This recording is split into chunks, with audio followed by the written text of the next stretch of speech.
What's going on, everybody? Back with another video. We're out here outside of Atlanta in Marietta visiting the final resting place of what I would consider one of the best of all time out of the WWE, which was probably WCW back then. Ravishing Rick Rude. Now, let me get the ad out of the way and say that it's that time of year. It's time to fly south. Look at that. Wow, that's a lot of... Yeah, we normally don't get along too well, so I'm going to try to keep my distance.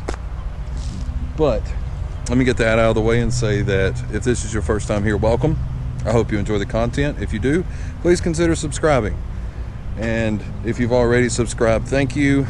Please don't forget to, like it, share it, do all the things to help the channel grow, because we've grown substantially over the past month and a half, and we'd like to continue that trend. That way I know, number one, you enjoy the content that I'm bringing, and number two, maybe we could start, going to bigger and better places from here. So, with all that out of the way, let's say a little bit about the man, Ravishing Rick Rude, and then we'll go pay our respects. Rude was a AWA Southern Heavyweight Champion from June 11th, 84 to July 22nd of 84. He was a tag team champion with King Kong Bundy. The heavyweight champion 2 times with the NWA out of Florida. He was the WWF Intercontinental Champion from April 2nd of 89 to August 28th of 89. WCW United States Heavyweight Champion from November of 91 to December. I'm telling you, these things. From December to December of 92. He was the International Heavyweight Champion from 93 to 94. He was, besides all of his accolades, besides all those accomplishments, he was what you would imagine a wrestler to be. I know it's a little dark, but it's because they're having a funeral next door and I don't want to really be too loud, but he was what you would imagine a wrestler to be.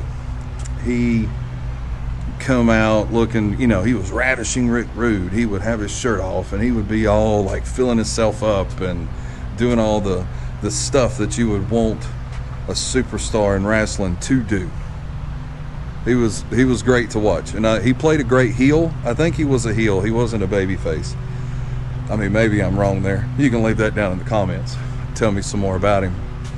But let's try to find his grave, and let's not really disturb this funeral that's going on, and let's pay our respects, shall we? As you enter from way over there, you come on the back side of the property to this large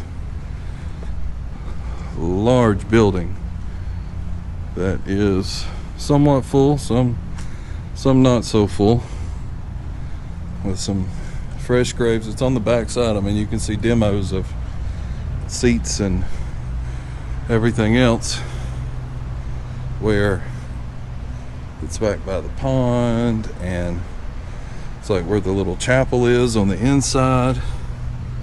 You see the little chapel? Yep. And on the very back, all the way over here on this corner, is where we're going to find our grave of Richard Rick Rude. There he is. Like I said, I mean, you can't beat the way he played it up.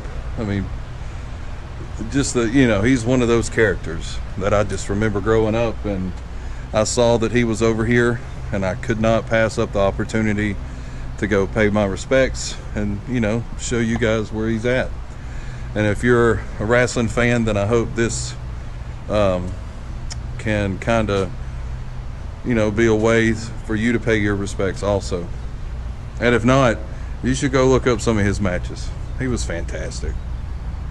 always thought he kind of reminded me of, you know, like the Playboy type-esque character, where he was, you know, ultra sexy and all of that stuff. But he was great, and he is sorely missed.